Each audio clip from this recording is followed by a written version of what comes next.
Welcome to social post. నేను Nihal. So ఈరోజు మన దగ్గర సర్టిఫైడ్ వెల్త్ మేనేజర్ మాధవరెడ్డి గారు ఉన్నారు. మేడంతో మనం మాట్లాడదాం. Hello ma'am, welcome to social post. Thank you. Ma'am, ఇద్దరు government job employees, I mean wife government employee and husband కూడా గవర్నమెంట్ ఎంప్లాయీ. సో వీళ్ళిద్దరు కూడా ఫినాన్షియల్ సిచ్యువేషన్స్ లో ఐ మీన్ ఈఎంఐస్ బర్డెన్ ఉంటదంటారా? సో అందరూ జనరల్ గా అనుకునేది ఏంటంటే అసలు ఇంట్లో ఒక్కరు గవర్నమెంట్ జాబ్ చేస్తేనే చాలా అబ్బా వీళ్ళు ఎంత హ్యాపీగా ఉండొచ్చు, వీళ్ళు ఎంత స్టేబుల్ గా ఉంటుంది, వీళ్ళ ఇన్కమ్ ఎవ్రీ ఇయర్ గవర్నమెంట్ పెంచుతుంది కదండి, డిఏలు అవన్నీ బాగా పెంచుతుంది. గవర్నమెంట్ ఎంప్లాయీస్ అంటే ఇంకా అన్సర్టనిటీస్ ఉండవు కదండి, జాబ్ పోవడము, ఈ టెన్షన్స్, ఈ ప్రెషర్స్ ఇలాంటివి ఏమి ఉండదు. అసలు ఎంత స్టేబుల్ గా ఉంటుంది వాళ్ళ లైఫ్, అంటే వాళ్ళ ఫైనాన్సెస్ ఎంత బాగుంటాయో. అది కాకుండా అసలు ఇద్దరు ఉన్నారనుకోండి, వైఫ్ అండ్ హస్బెండ్ ఇద్దరు గవర్నమెంట్ జాబ్స్ అంటే మీరు ఏమనుకుంటారు? ఇంకా రిచ్ లైఫ్ ఇంకా బాగుంటుంది, ఎంత పర్ఫెక్ట్ గా చేసుకోవచ్చు ప్లాన్ Healthy అనుకుంటారండి. ఎంత అంటే అన్సర్టనిటీస్ తక్కువ ఉంటాయి వీళ్ళకి, అంత షాక్స్ అలాంటివి ఏమీ ఉండవు కాబట్టి ప్లాన్ చేసుకోవచ్చు. ఫైనాన్సెస్ అనేవి చాలా పెర్ఫెక్ట్ గా ఉంటాయని మనందరం అనుకుంటామండి. బట్ నిన్న ఆ క్లయింట్ వచ్చి మాకు దగ్గరకు చెప్పేంత వరకు ఓకే, గవర్నమెంట్ ఎంప్లాయీస్ కూడా అసలు ఫైనాన్సెస్ అనేవి ఈ విధంగా బ్యాడ్ గా అయ్యే ఛాన్సెస్ ఉన్నాయి అంటే these are all wrong investment decisions అండి. సో ఈ రాంగ్ ఇన్వెస్ట్మెంట్ డెసిషన్స్ వల్ల మీకు ప్రైవేట్ ఎంప్లాయీసే కాదు, మీకు ఎంత స్టేబుల్ ఇన్కమ్ ఉన్నా మీ డెసిషన్స్ అయితే పర్ఫెక్ట్గా లేకపోతే, ఇన్వెస్ట్మెంట్ డెసిషన్స్, మీరు తప్పకుండా ఆ ప్రాబ్లమ్స్లోకి అంటే ఫైనాన్షియల్ ఇష్యూస్లోకి వెళ్ళిపోతారు.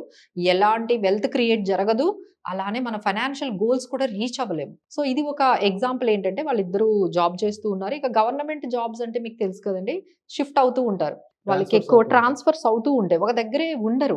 ఉండలేనప్పుడు ఇమీడియట్ ఇన్కమ్ బాగా ఉంది కదా, స్టేబుల్ ఇన్కమ్, ఇద్దరు wife and husband government job అనగానే ఏం చేశారు, ఇమీడియట్ గా వాళ్ళు ఒక హౌస్ ని తీసేసుకున్నారు. ఒక ప్లేస్ లో, ఒక ఏరియాలో వాళ్ళు ఎప్పుడైతే ట్రాన్స్ఫర్ అయ్యారో దగ్గర ఒక డిస్ట్రిక్ట్ లోని తీసుకున్నారు. ఒక 2 years ఉన్నారండి, ఇద్దరికి ట్రాన్స్ఫర్ అయిపోయింది. ఇద్దరికి డిఫరెంట్ ప్లేసెస్ లో ఒక 80 లక్షలు పెట్టారండి. 80 లక్షలు పెట్టారు అంటే ఒక స్థలం తీసుకొని కట్టించుకునే ఇల్లు అనమాట. సో దానికి 80 లక్షలకి వాళ్ళు చేసిన పని ఏంటంటే పర్సనల్ లోన్ పెట్టారు, గోల్డ్ లోన్ పెట్టారు, అంటే 100% లోన్సే. వాళ్ళ దగ్గర ఏమి సేవింగ్స్ ఏమీ లేవు, ఎందుకంటే ఇద్దరు అప్పుడే లైఫ్ స్టార్ట్ చేశారు, ఇద్దరు చిన్న పిల్లలు. సో వాళ్ళ దగ్గర పెద్ద సేవింగ్స్ లేవు. వాళ్ళు కాకపోతే ఏమనుకున్నారంటే మనకు స్టేబుల్ ఇన్కమ్ వస్తుంది కదా, మంత్ అవ్వగానే శాలరీ వచ్చేస్తుంది కదా, ఈఎంఐలు కట్టేసుకుందాము, ఒక శాలరీ మనం ఖర్చు పెట్టుకున్న ఒక శాలరీ మొత్తం ఈఎంఐలు పే చేసేసుకుందామని 60,000 ఈఎంఐస్ అండి అన్నీ కలిపి. అంటే ఒక శాలరీ అంతా వెళ్ళిపోతుంది, వాళ్ళ వైఫ్ శాలరీ అంతా కూడా ఈ పర్టికులర్ ఈఎంఐస్కే వెళ్ళిపోతుంది. అంటే ఒక హోమ్ లోన్ తీసేసుకున్నారు 40 లక్షలు, దాంతోపాటు పర్సనల్ లోన్ తీసుకున్నారు, ఇక గోల్డ్ లోను అన్నీ కలిపి ఈ విధంగా తీసేసుకున్నారు. ఇప్పుడు ఆయనకి 2-3 years తర్వాత రియలైజేషన్ వచ్చిందండి, ఎందుకంటే వాళ్ళందరూ కూడా అక్కడికి వేరే ప్లేస్కి వెళ్ళిపోయారు. అది రెంట్కి ఇస్తే 6,000 వచ్చిందండి. 6,000 అంతే. 80 లక్షలు 6,000. ఆయనకు అసలు అర్థం ఇక్కడ ఈఎంఐ ఎంత కడుతున్నారో తెలుసా, 60,000 కడుతున్నారు. అంటే 6,000 రెంటల్ ఇన్కమ్ వస్తే ఆయన 60,000 ఇన్కమ్ కడుతూ ఉన్నారు. అందులో కూడా మీరు ఉండట్లేదు. అట్లీస్ట్ మనం ఉన్నాం అనుకోండి ఆ సొంత ఇంట్లో, సాటిస్ఫాక్షన్ ఉంటుంది. ఓకే మనం సొంత ఇంట్లో ఉంటున్నాము, అది లేదు. వాళ్ళు మళ్ళీ వేరే చోటకెళ్ళి రెంట్కే ఉంటున్నారు. వాళ్ళు వేరే చోటకెళ్ళి రెంట్కుంటున్నారు, ఇక్కడ 60,000 ఈఎంఐ కడుతున్నారు, అక్కడ ఏమొచ్చి 6,000 రెంట్ వస్తుంది. సో నౌ ఈస్ ఫీల్, దానివల్ల ఏమైందంటే సేవింగ్స్ ఏం చెయ్యట్లేదు ఆయన.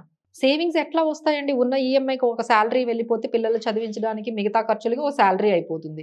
సో ఆయనకి పిల్లలు చదివించడానికి, లేకపోతే ఏదైనా గోల్డ్ కొనుక్కుందామన్నా, ఇంట్లో ఏదైనా ఒక వెల్త్ని క్రియేట్ చేయాలన్నా ఆయన దగ్గర ఇంకేం సర్ప్లస్ ఏమి ఉండట్లేదు. So now there is a dilemma. So ఇద్దరు వైఫ్ అండ్ హస్బెండ్ మధ్య ఈ కాన్వర్జేషన్ అనమాట. ఈయనేమో అమ్మేద్దామని, ఆ వైఫ్ ఏమో వద్దని. సో ఆబ్వియస్లీ ఎక్కువగా ఎమోషనల్గా మనము ఫైనాన్షియల్ డెసిషన్స్ అన్ని అందుకనే అంటామండి ఎమోషనల్ డెసిషన్స్.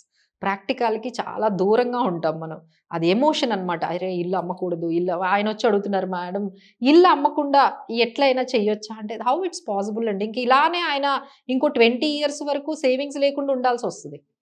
అంటే వాళ్ళ గవర్నమెంట్ జాబ్ కూడా, ఐ మీన్ గవర్నమెంట్ జాబ్ లో ఒక మిత్తో లేకపోతే అదో ఫ్యాక్టో తెలీదు. సో పై డబ్బులు ఎంతో కొంత వస్తాయని కొంతమంది అనుకుంటారు. బట్ అవంతా అవన్నీ కూడా రావట్లేదేమో, అందుకే అడ్వైజర్ మీ దగ్గరకు వచ్చారా? వస్తే అసలు మీ దగ్గర వచ్చేటోళ్ళు కూడా కాదు. Maybe that could be the reason. So వాళ్ళకి అర్థమైపోయింది సిచ్యువేషన్, ఇలానే కంటిన్యూ చేస్తే మన లైఫ్ లో ఎటువంటి చేంజ్ రాదు, మనం ఏదో చాలా పెద్ద తప్పు చేస్తున్నాము, సేవింగ్స్ చెయ్యట్లేదు, ఆ ఇల్లు తీసుకున్నాం కానీ అక్కడ 6,000 రెంట్ వస్తుంది, 60,000 కడుతున్నాము, మనకేమో సేవింగ్స్ ఏమీ ఉండట్లేదు, పిల్లలేమో పెద్దవాళ్ళు అవుతున్నారు, చదివించాలి కాబట్టి మనీ కావాలి, సో ఈ విధంగా అయితే వర్కౌట్ అవ్వదని వాళ్ళు మన దగ్గరికి ఫైనాన్షియల్ ప్లానర్ నా దగ్గరికి వచ్చారు. సో నేను ఆయన అదే డైలమాలో ఉన్నారు, అంటే అమ్మాయి వాళ్ళకి అలా ఆస్తులు వద్దా. కూడా ఏం లేవా మేడం? ఏం లేవండి, పెద్దగా ఏమీ లేదు. ఊర్లో ఏదో ఒక చిన్న వాళ్ళది ఒక సొంత ఊరు ఉంటుంది కదా, సొంత ఊర్లో ఇల్లు ఉందన్నమాట అంతే. నేను చెప్పిన అడ్వైస్ ఏంటంటే, అసలు మీరు ఎక్కడ సెటిల్ అవుతారా అని ఫస్ట్ ఒక క్వశ్చన్ అడిగానండి. వాళ్ళకి అసలు ఆన్సర్ లేదు. ఎందుకంటే వాళ్ళకి ఎలా తెలుస్తుందండి చెప్పండి. ఇప్పుడు దే ఆర్ ఇంటూ 30s, ఇంకా 30 ఇయర్స్ లైఫ్ ఉంది. సర్వీస్ ఉంది. 30 ఇయర్స్ సర్వీస్‌లో మీరు ఎన్ని ఊర్లు తిరుగుతారు? చెప్పలేము. చెప్పలేము. మీకు ఎక్కడ సెటిల్ అవుతారో చెప్పగలరా? మీకే తెలియనప్పుడు ఎందుకండి ఇల్లు కొంటారు? వెన్ యూ డోంట్ నో, అంటే మీకే ఎక్కడ సెటిల్ అవుతారో తెలీదు, ఏ ఊర్లో మీరు ఉంటారో తెలీదు, మీరు ఎక్కడ అక్కడ వైఫ్ ఒకవైపు ఉండొచ్చు, ఈయన ఒక చోట కూడా ఉండొచ్చు. ఇలాంటి సిట్యుయేషన్స్ కూడా ఉండొచ్చు కదండీ. సో ఇవన్నీ లేనప్పుడు ఇప్పుడు అవసరమా ఇల్లు? అది కూడా ఈఎంఐలు పెట్టి దాని మీద రెంటల్ ఇన్‌కమ్ ఎంతొస్తుందండి? Not even 1%. 1% కూడా వాళ్ళకి వర్కౌట్ అవ్వట్లేదు. సో ఇలాంటి మేజర్ డెసిషన్స్, బ్యాడ్ డెసిషన్స్ వల్ల ఇప్పుడు మళ్ళీ వాళ్ళు అమ్మాలి. ఆ వచ్చిన డబ్బులన్నీ సరే ఇప్పుడు వస్తాయండి. వచ్చిన తర్వాత ఏమవుతుంది? ఆ డబ్బుల్లో మొత్తం 80% లోన్‌లు కట్టేయాలి. ఓ 20% మిగులుతాయి. దాన్ని ఎక్కడైనా ఇన్వెస్ట్ చేసుకొని తర్వాత ఈ మిగతా ఏవైతే ఇప్పుడు ఈఎంఐలు సేవింగ్ అవుతుంది కదా, ఈఎంఐలన్నీ తగ్గిపోతాయి కాబట్టి ఆ అమౌంట్‌ని ఎక్కడైనా ఇన్వెస్ట్ చేసుకొని మనం బిల్డ్ చేసుకొని, నేను అదే అన్నాను, గివ్ 10 ఇయర్స్ టైమ్. ఒక 10 ఇయర్స్ టైమ్ ఇవ్వండి.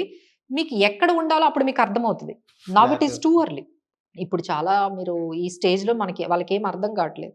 ఒక 10 ఇయర్స్ అయిన తర్వాత, పెద్దవాళ్ళు అయిన తర్వాత పిల్లలు మీకు ఒక ఐడియా వస్తది. ఓకే, నేను ఈ ఏరియాలో ఉంటాను, ఈ సిటీలో ఉంటాను, లేకపోతే ఈ డిస్ట్రిక్ట్‌లో ఉంటానని మీకు ఐడియా వచ్చిన తర్వాత ఈ గ్రో అయిన మనీతో కొనుక్కోండి. ఎవరొద్దన్నారు? అప్పుడు కూడా మీకు హోమ్ లోన్ వస్తది. అంత కంగారేంటి? ఎలాగో వాళ్ళిద్దరూ మనకి గవర్నమెంట్ ఎంప్లాయీసే కాబట్టి ఎప్పుడు లోన్ అంటే అప్పుడు వస్తది కదండీ. అంత ఈజీ వస్తది. కంగారేముంది?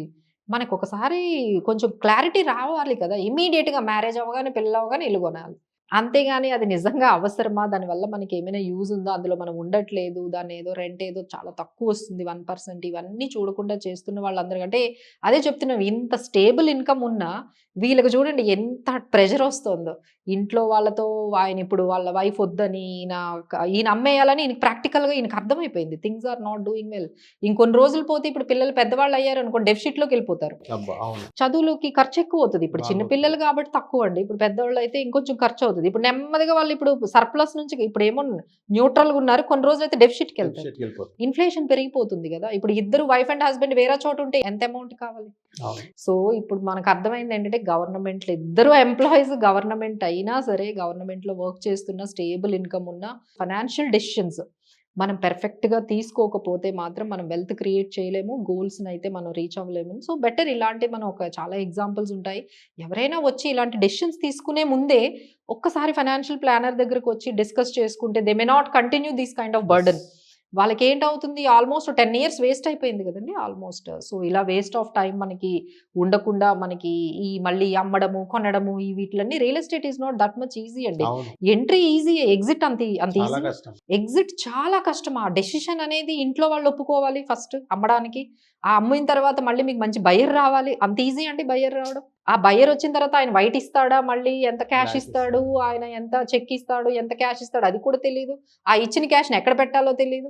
సో మెనీ థింగ్స్ అండి. సో రియల్ ఎస్టేట్‌లోకి ఎంటర్ అయిపోయే వాళ్ళందరూ కూడా ఒక్కసారి నిజంగా డెసిషన్స్ తీసుకునే ముందు అన్ని వైపులా మనం కాలిక్యులేట్ చేసుకొని వెళ్తే మనకి బెటర్‌గా ఉంటుందండి. ఎందుకంటే తీసేసుకున్న తర్వాత that is going to be very costliest mistake అవుతుంది. Okay. Okay. So, thank you ma'am. మా సోషల్ పోస్ట్ వచ్చినందుకు. Thank you.